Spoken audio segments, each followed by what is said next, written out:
Satyabama Institute of Science and Technology, Chennai and Sri Perumbudur.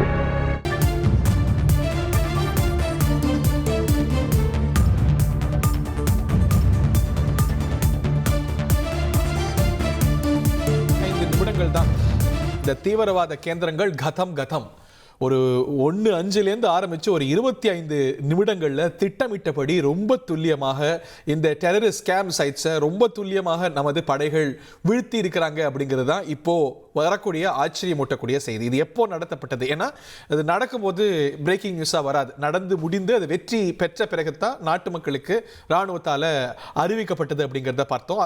அது வரைக்கும் அது ஒரு ரொம்ப குறுகிய வட்டத்துக்கு மட்டுமே தெரிந்த ஒரு தகவலாக பிரதமர், தேசிய பாதுகாப்பு ஆலோசகர், முப்படைகளுடைய தளபதிகள் இப்படி ரொம்ப குறுகிய மட்டத்துக்கு மட்டுமே கண்காணிக்கக்கூடிய விஷயமாக இருந்த விஷயம் வெறும் 25 நிமிடங்கள்ல ஒரு பெரிய தாக்குதல் துல்லியமாக எந்த பிசிறும் இல்லாம எந்த கோளாறும் இல்லாம ஒரு சிறிய பின்னடைவு கூட இல்லாம நடந்திருக்கிறது. இந்த பின்னடைவு அப்படின்னு பார்க்கும்போது இது வெற்றிகரமாக நடத்த முடியாதது மட்டும் இல்லை, இதில் கொலாட்ரல் டேமேஜஸ் ஏற்படலை அப்படிங்கிறதையும் பார்க்குறோம். இன்னி வரைக்கும் நான் இப்போ பாகிஸ்தானோட வெப்சைட்ஸில் பார்க்கும்போது அப்பாவி மக்களை கொண்டுட்டாங்க, எங்களுடைய குழந்தைகளை கொண்டுட்டாங்க, பெண்களை கொண்டுட்டாங்க அப்படின்னு ஒப்பாரி வைக்கவே இல்லை பாகிஸ்தான். அதற்கான இடமும் நம்ம கொடுக்கல. ஏனென்றால் துல்லியமாக இந்த டெரர் கேம்ப்ஸ் என்று ஐடென்டிஃபை பண்ணி அதுக்கு இன்டெலிஜென்ஸ் வைத்துக்கொண்டு, இந்த இன்டெலிஜென்ஸ் நமக்கு மட்டும் இருக்காது, இந்த இன்டெலிஜென்ஸ் ஃபைவ் ஐஸ் போன்ற பல உலகத்துடைய முக்கியமான கேந்திரமான நாடுகளுடைய ஏஜென்சிஸுக்கும் இருக்கும். ஸோ எல்லோருக்கும் தெரியும் நம்ம இந்தியா தாக்கியது டெரரிஸ்ட் சைட்ஸா இல்லை சும்மா ஏதோ சொல்றாங்களா அப்படின்னு.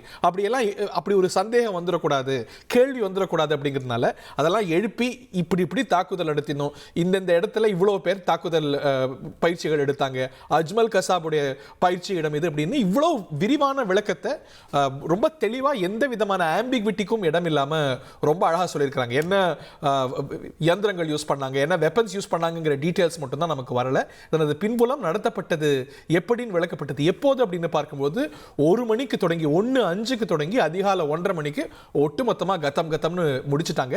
இது இந்திய ராணுவ வரலாற்றில் ரொம்ப ஒரு வெற்றிகரமான ஆபரேஷனாக கொண்டாடப்படும்.